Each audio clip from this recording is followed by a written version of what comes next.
What's going on, everybody? It's the CNG Podcast. It's G Walker, man. Y'all know who I am. You know I got my ace, my dog, my boy. Talk to him, see? Yo, this is CJ. That's with 6 letters, not two. What's going on? Man, bro, look, last week was crazy. We played the Packers, bro. Got blown out. It was crazy, man. For the first game of the season against your rival team like that. Hey, man, I don't know what to say, man. I wasn't too happy with the outcome or the performance by anybody on that team, you know? Yeah, I don't think no one was real happy with the performance. It was just a terrible game from start to finish, man, for real. Yeah, it was terrible, man. Execution from this guy right here, a terrible offensive game plan. We didn't know what the coach was doing. And then we didn't know what this guy was doing right here, Ryan Poles, man. So it looked like everything that we was, promoted and advertised to us was bad, And this guy right here didn't even have a good game, man. So overall, everybody on the staff failed. But that brings us to week 2, right? We're playing Tampa Bay Buccaneers, who just won the game, right?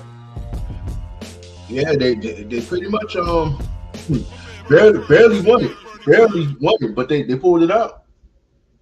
Yeah, they barely won, man, and we got blown out. So this game right here, it looks like a must-win game already, and it's already week 2. Everybody on that staff looks like they're on the hot seat, man, Yeah, they definitely on the hot seat, man. Yeah, a couple players, they may be deactivated from what I'm hearing, but we'll continue with that a little bit later. Yeah, man, because it's unbelievable, man, because we got people out here that's saying, they need to look at the scheme. Perhaps we need to start looking at the coaches, their scheme, and the plays that they're calling. This isn't the same personnel of 2002.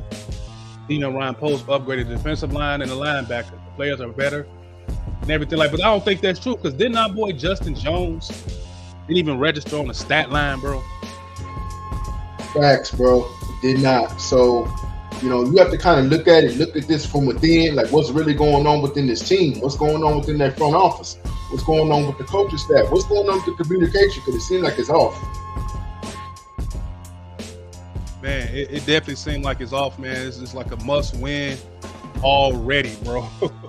It don't even make any sense. But when we got some couple of quotes from a couple of players, see that we could pull up at least what Tremaine Edmonds said something about the performance or what we should got to do.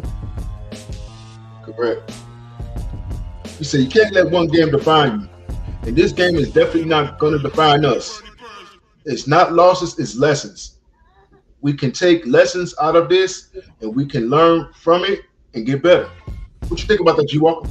I mean, you got to get better, bro, because you came in, he didn't look too good his first game either. You know what I'm saying? So you guys getting paid a bunch of money, with your high-level players coming from winning organizations such as the Buffalo Bills and the Philadelphia Eagles. So we expect the guys to come in right away and contribute. And that's not what we saw. So, it's not losses, but you did get an L in the column, bro. That was a loss. We're 0-1 right now. So it's a loss. What is he talking about, see? I have no idea, man. We got to stop talking so damn much and start playing. I think we was overhyping ourselves, talking about the Green Bay Packers, how we was going to kick their ass, how we was going to stuff them in the mud, and we failed at that. They failed at that as an organization, as players. They got to do better. Stop talking and start playing. I got to agree, man. I definitely got to agree with that. I got to agree. But then you had something that came up about your boy right here, Baker Mayfield, you want to talk about, man? Oh man, yeah, we gotta talk about that, man. So look, I don't know if we can pull that up, but here you go right here. Baker Mayfield confirms that he learned the Vikings defensive signals. The Bucs QB does not think he cheated. Oh man, G Walker, have you heard about this? I saw this, man, and I kind of glanced through it. He learned the defensive, the player signals, but I don't know if that's cheated or not. I don't even know if that's considered cheating. How is that considered cheating if you're studying your opponent? You know what I'm saying? This isn't baseball. You know what I mean? So if he had an advantage on knowing their signals, who taught him that? How did he even know? How did he know? Did you say how he got that information? No, he didn't say how he got that information, but I don't know if Minnesota is making excuses on the loss of what it was. I don't know what it is, but it don't look good for Minnesota, man. When you got a quarterback who people don't give high praise to come in the first start on a new team and just understands your defensive signals, that's not a good sign. Yeah, man, it's definitely not a good sign, and it's a leak in the ship. You know what I mean? However it got out, it got out. You know what I'm saying? Yeah. So it's unfortunate, but it more sounds like an excuse. So I gotta agree with you on that. But to get back to this game right here, what do you think this guy right here has to do this game? Because he said something about he has to be more accountable and everything like that, throw the ball down the field and everything like that. So you think that's what he's going to do? Or why did he play so conservative? Was it the offensive coordinator, or was it Fields just holding on to the ball too long and not looking for his wide receivers? I think it was a little bit of both, but I think it's geared more towards Luke Gesky and the fact that he has to let Justin just play. You know, we didn't see Cole come in the game too many times, getting the ball. I don't know how many targets he had. We didn't really see the Bears really solidify that offense like they should have. And I don't know if you want to blame that on the offensive line, but we really didn't see a whole lot of push from this offense, you know, in that first half. In the second half, we saw it.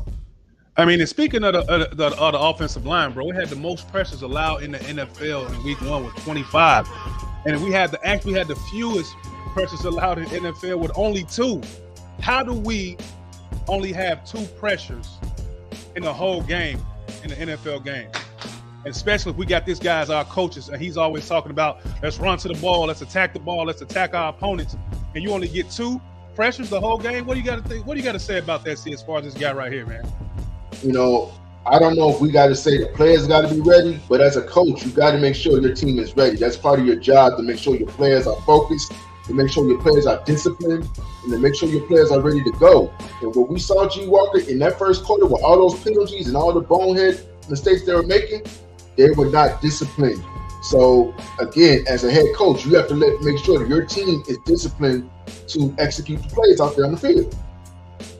Hey, man, I couldn't have said it no better, bro, because you have to be disciplined. You have to be focused. You have to go where everybody's at, man, as a unit. And it's coming down to the fact that this guy's team was looking terrible, completely unprepared, completely unfocused, man. And that is something that we did not expect from, as a Bears fan, to see week 1 versus your rival. Like, it's crazy that happened that way, and it doesn't make any sense. Facts. It just doesn't make any sense. So with that being said, it's week 2.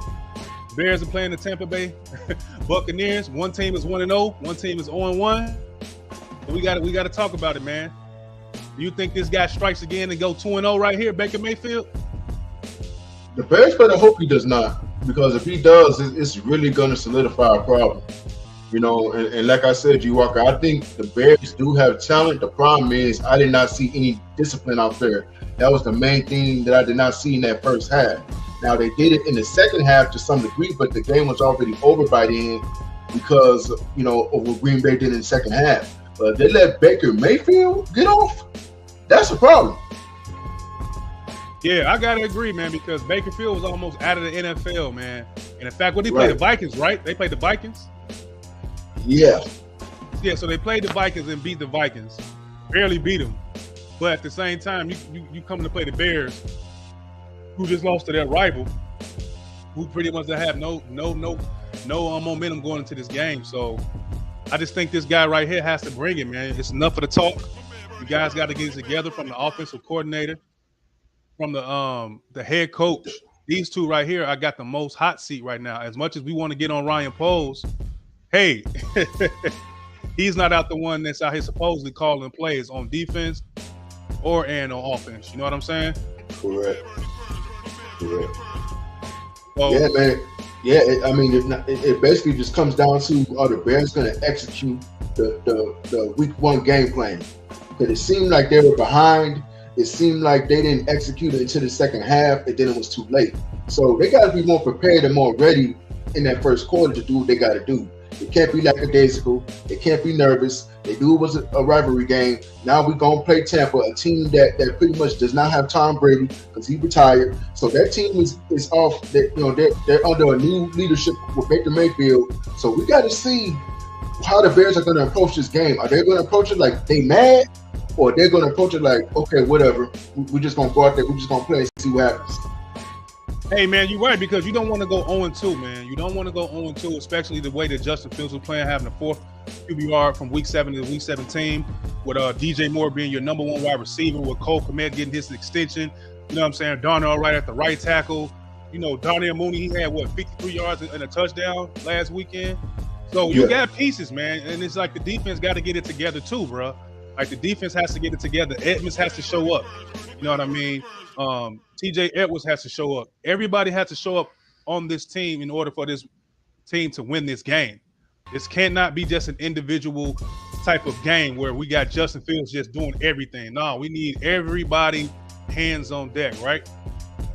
Exactly. We need everybody to do what they got to do. The defense has got to get more pressure out there.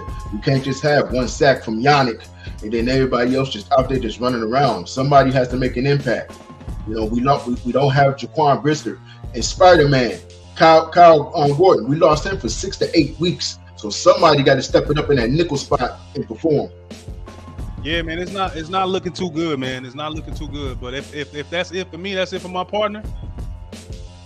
Hey, I'm G Walker, man. I got the Bears winning 20-17. Okay. And I'm going to go a little bit lower. I got the Bears winning 14-10. All right. Y'all got it right there. So we the CNG Podcast, and we are out. Peace. Later.